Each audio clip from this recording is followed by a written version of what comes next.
Assalamualaikum warahmatullahi wabarakatuh. Allahu akbar, Allahu akbar, Allahu akbar. Allahu akbar, Allahu akbar, Allahu akbar. Allahu akbar, Allahu akbar, Allahu akbar, walillahil hamd. Allahu akbar kabira walhamdulillahi katsira wa subhanallahi bukratan wa asila. La ilaha illallah wahdahu la syarika lah. صدق وعده ونصر عبده وأعز جنده وهزم الأحزاب وحده. لا إله إلا الله ولا نعبد إلا إياه مخلصين له الدين ولو كره الكافرون. الحمد لله الذي حرم الأعياد الصيام ضيافة للصائمين. أشهد أن لا إله إلا الله وحده لا شريك له الذي جعل الجنة للمتقين. وأشهد أن محمدا عبده ورسوله الذي الداعي إلى الصراط المستقيم. اللهم صل وسلم وبارك على نبينا محمد وعلى آله وأصحابه ومن تبعهم بإحسان إلى يوم الدين. أما بعد، فيا عباد الله، أوصي نفسي وإياكم بتقوى الله فقد فاز المتقون. قال الله تعالى في كتابه الكريم: أعوذ بالله من الشيطان الرجيم بسم الله الرحمن الرحيم كيف تكفرون بالله وكنتم أمواتا فأحياكم ثم يميتكم ثم يحييكم ثم إليه ترجعون. Hadirin sidang Aidil Fitri yang dirahmati Allah Subhanahu wa taala. Alhamdulillah Rabbil Alamin adalah kalimat yang patut kita ucapkan pada kesempatan yang berbahagia di hari Aidil Fitri ini. Karena Allah Subhanahu wa ta'ala masih terus mengalirkan nikmatnya kepada kita tanpa terputus, yang kita tidak bisa menghitungnya satu persatu. Di antaranya adalah kita bisa merasakan kebahagiaan Idul Fitri pada hari ini bersama dengan orang-orang yang kita cintai. Salawat dan salam semoga tercurah limpah pada baginda alam Nabi kita Nabi Muhammad sallallahu alaihi wasallam, pada keluarganya, para sahabat, tabi'in, atba'ut tabi'in, dan insyaallah sampai kepada kita selaku umatnya. Hadirin jamaah Idul Fitri yang dirahmati Allah Subhanahu wa taala. Marilah kita terus mensyukuri nikmat yang telah Allah berikan, agar kita tidak termasuk orang-orang yang kufur terhadap nikmat Allah Subhanahu wa taala. Yang kita akan merasakan betapa penting dan manisnya nikmat tersebut manakala nikmat tersebut sudah hilang di antara kita. Termasuk di antaranya adalah nikmat kesehatan. Terasa begitu mahalnya manakala nikmat tersebut sudah dicabut oleh Allah Subhanahu wa taala di antara kita. Allahu akbar, Allahu akbar, la ilaha illallah, wallahu akbar, walillahil hamd. Jamaah Idul Fitri yang dirahmati Allah Subhanahu wa taala. Pada hari ini pun marilah kita menguatkan kembali ketakwaan kita kepada Allah Subhanahu wa taala. Takwa yang merupakan buah dan tujuan dari ibadah saum di bulan Ramadan. Sehingga pada hari ini kita meneguhkan kembali sikap-sikap ketakwaan itu seyogianya harus sudah bersemayam dalam hati kita. Di antaranya adalah keteguhan kita dalam menjalankan perintah Allah Subhanahu wa taala dan menjauhi larangan Allah Subhanahu wa taala. Jamaah Idul Fitri yang dirahmati Allah Subhanahu wa taala. Rasulullah sallallahu alaihi wasallam sangat bersedih ketika di penghujung bulan Ramadan. Dalam hadis riwayat Jabir dikatakan, "Idza kana akhiru lailatin min Ramadan bakatis samawati wal ardh musibatan li ummati Muhammadin sallallahu alaihi wasallam." Tatkala malam terakhir di bulan Ramadan, menangislah langit dan bumi sebagai musibah terhadap umatnya Nabi Muhammad sallallahu alaihi wasallam. Kemudian ada yang menanyakan kepada Nabi Muhammad, apa musibah tersebut wahai baginda Rasul? Musibah tersebut, kata Rasulullah, adalah dhihabi Ramadan, perginya Ramadan. Fa inna da'awatahu mustajabatun, karena setiap doa-doa yang dilantunkan pada bulan Ramadan mustajabah, diijabah oleh Allah Subhanahu wa taala. Wa anna sadaqatahu, dan sesungguhnya sedekah-sedekahnya, kebaikan-kebaikannya makbulah, diterima oleh Allah Subhanahu wa taala. Dan itu tidak ada di bulan selain bulan Ramadan, jamaah. Sehingga pantaslah Rasulullah sallallahu alaihi wasallam merasakan kesedihan yang luar biasa ketika ditinggalkan bulan Ramadan. Hadirin jamaah Idul Fitri yang dirahmati Allah Subhanahu wa taala. Lihatlah keteladanan yang disampaikan di dalam kitab Ashabun Nabi. Bagaimana Sayyidina Ali radhiyallahu an yang disaksikan oleh dua sahabatnya Abu Rafi dan juga Abul Aswad Ad-Duali, di mana Ali bin Abi Thalib radhiyallahu an di penghujung Ramadan pada selesai salat asar terlihat sekali mukanya begitu pucat, sedih luar biasa, tidak ada raut kegembiraan. Maka kemudian Ali pulang ke rumahnya disambut oleh istrinya tercinta Sayyidah Fatimah binti Rasulullah. Kemudian Fatimah menanyakan kepada Ali bin Abi Thalib, "Wahai suamiku, mengapa mukamu begitu pucat? Tidak ada raut kegembiraan. Bukankah kita akan menghadapi hari kemenangan, hari Idul Fitri?"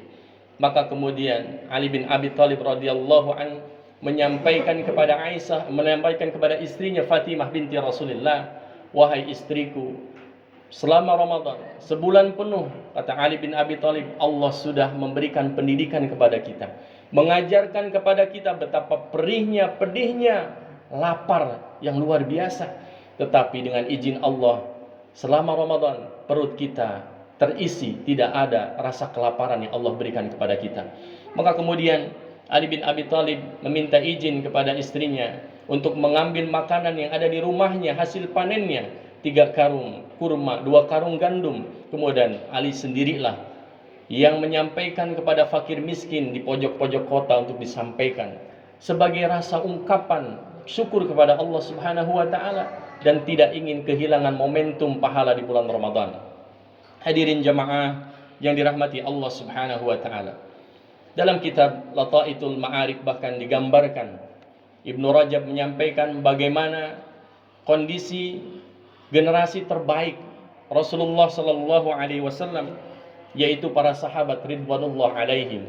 Para sahabat adalah generasi terbaik umat. Mereka yang paling ingin menyampaikan amal terbaiknya dan tidak ingin amalnya tidak diterima oleh Allah Subhanahu wa taala.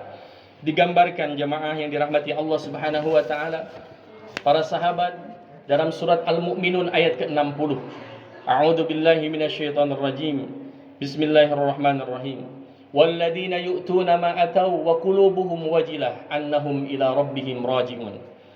Dan orang-orang yang sudah memberikan apa yang telah mereka berikan sedangkan hati mereka merasa takut bahwasannya mereka akan dikembalikan kepada Allah Subhanahu wa taala.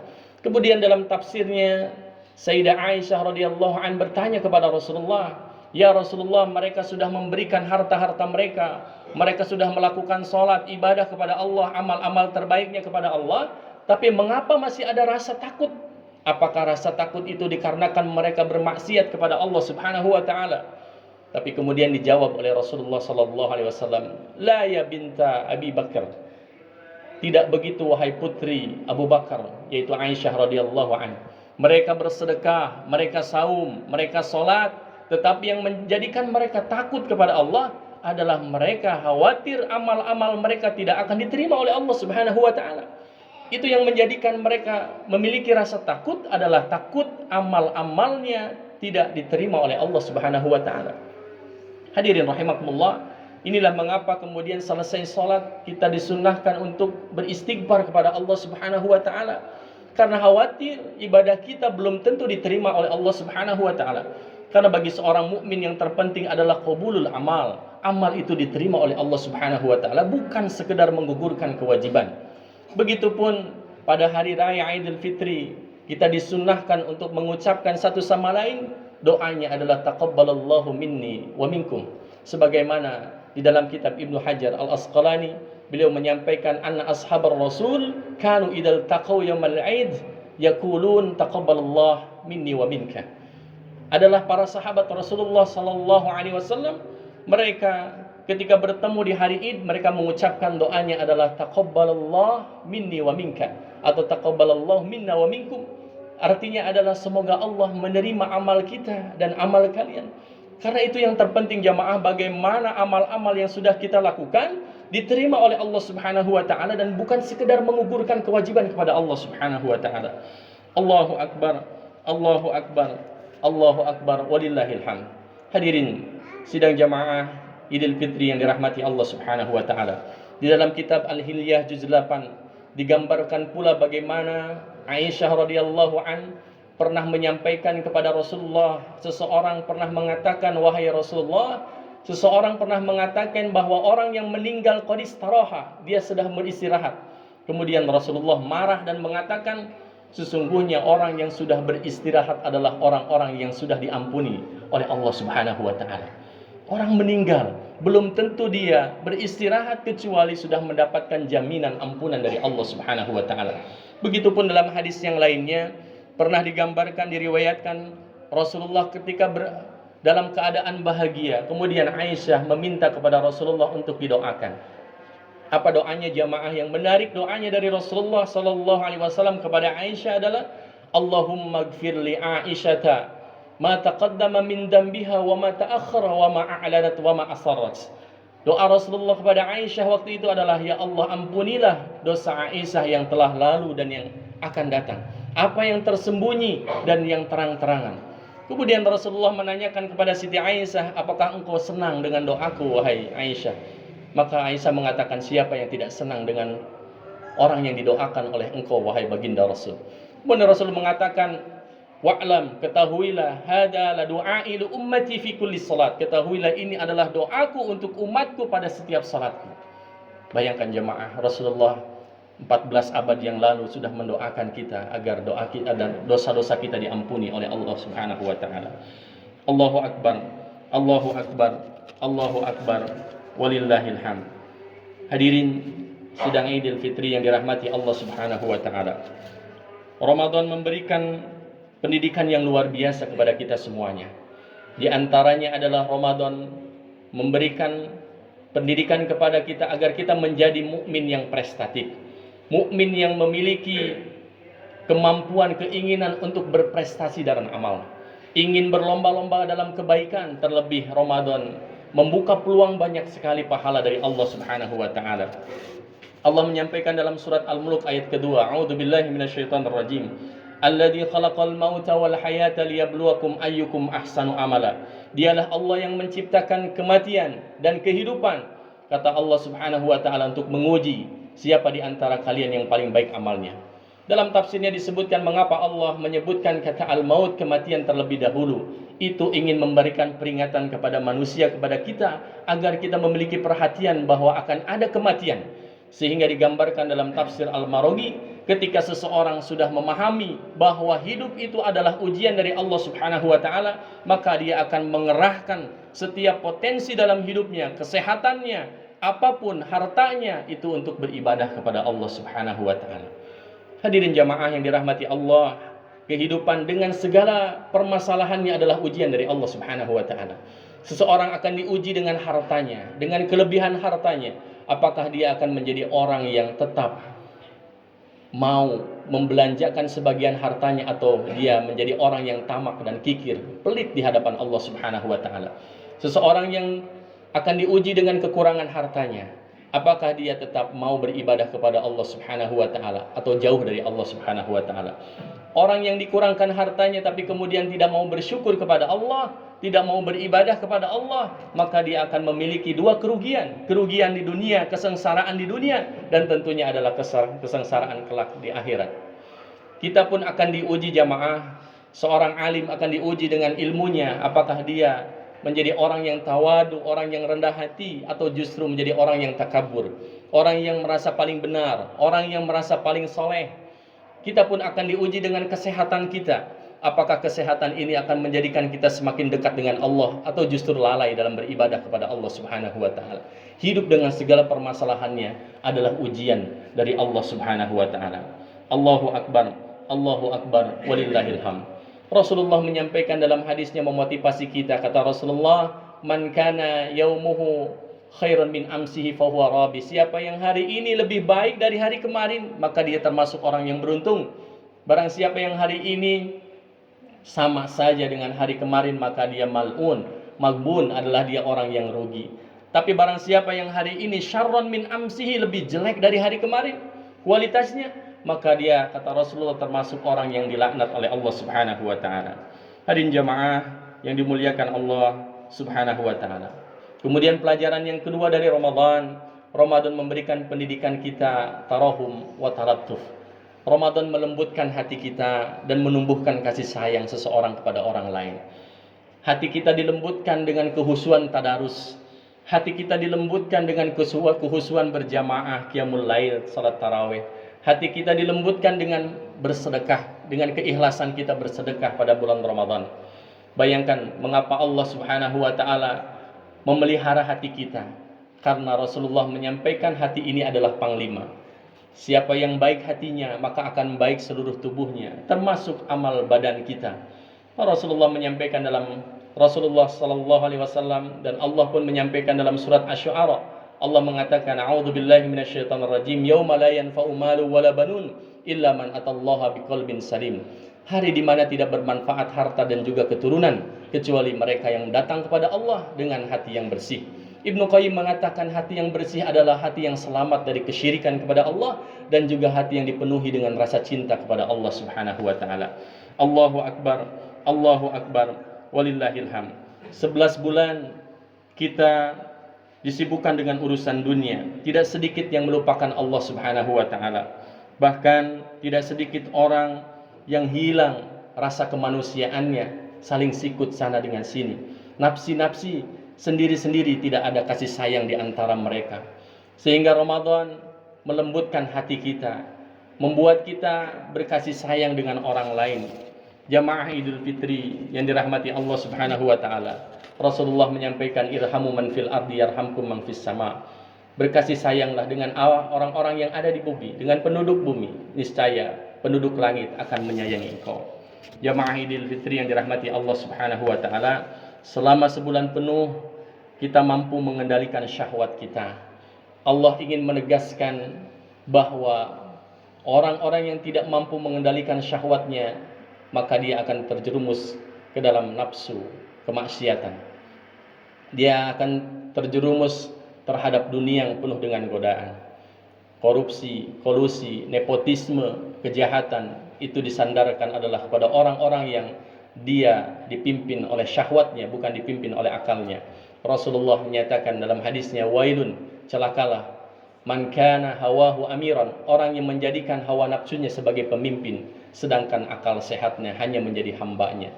Dan berbahagialah orang-orang yang menjadikan akalnya yang membedakan mana yang baik dan benar sebagai pemimpinnya dan syahwatnya hanyalah sebagai tawanan. Sehingga jamaah yang dirahmati Allah Subhanahu wa taala, Ramadan mampu melembutkan dan menuntun syahwat kita kepada syiar Allah Subhanahu wa taala, kepada syariat Allah Subhanahu wa taala. Mudah-mudahan apa yang sudah Allah berikan pendidikan kita di bulan Ramadan ini menjadi sebuah tabiat kebiasaan kita, sehingga betul-betul seperti keinginan Allah Subhanahu wa taala. Tujuan dari bulan Ramadan, Allah menginginkan kita menjadi hamba-hambanya yang mulia, yaitu la'allakum tattaqun, agar kita menjadi orang-orang yang bertakwa kepada Allah Subhanahu wa taala. Semoga kita menjadi hamba-hamba yang dimudahkan oleh Allah untuk senantiasa istiqomah di 11 bulan penuh setelah Ramadan. Dan kita pun berharap Allah akan mempertemukan kita di Ramadan berikutnya. Amin ya Allah ya Rabbal Alamin. Jamaah Idul Fitri yang dirahmati Allah, pada kesempatan ini mari kita pun berdoa untuk saudara-saudara kita yang hari ini mungkin Allah uji dengan sakit. Semoga diberikan kesabaran, diangkat penyakitnya, dan tentunya Allah sembuhkan. Kita pun berdoa pada saudara-saudara kita yang ada di Palestina, yang sampai saat ini, detik ini, mereka masih diberikan ujian yang maha dahsyat. Mereka masih digenosida, dihancur leburkan oleh Israel laknatullah alaihi. Mungkin kita sekarang merasakan kebahagiaan Idul Fitri dengan orang-orang yang kita cintai, keluarga kita, anak kita. Kita makan makanan yang enak. Tetapi saudara-saudara kita di Palestina, Masya Allah jamaah, mereka betul-betul merasakan kelaparan yang luar biasa. Biadab Israel laknatullah alaihim. Mereka tidak taat terhadap aturan-aturan yang sudah dibuat oleh Dewan Keamanan PBB. Sehingga pada saat ini, sampai saat ini pun, saudara-saudara kita di Palestina masih merasakan ujian yang luar biasa. Semoga Allah Subhanahu wa taala memberikan kesabaran kepada saudara-saudara kita. Innallaha wa malaikatahu yusholluna 'alan nabi ya ayyuhalladzina amanu shallu 'alaihi wa sallimu taslima. Allahumma shalli 'ala Muhammad wa 'ala ali Muhammad. Allahumma taqabbal minna siyamana wa qiyamana wa ruku'ana wa sujudana wa jami'a ibadatina fi hadzal syahri Ramadan. Allahumma ahsin akibatana fil umuri kulliha wa ajina min hizzid dunya wa adabil akhirah. Allahumma inna nas'aluka husnal khatimah wa na'udzubika min su'il khatimah. Allahumma inna nas'aluka ridhaka wal jannah wa na'udzubika min sakhatika wan nar. Rabbana ighfir lana wa liwalidayna warhamhuma kama rabbayana shighara. Rabbana atina fid dunya hasanah wa fil akhirati hasanatan wa qina adzaban nar. Walhamdulillahi rabbil alamin. Wassalamu alaikum warahmatullahi wabarakatuh.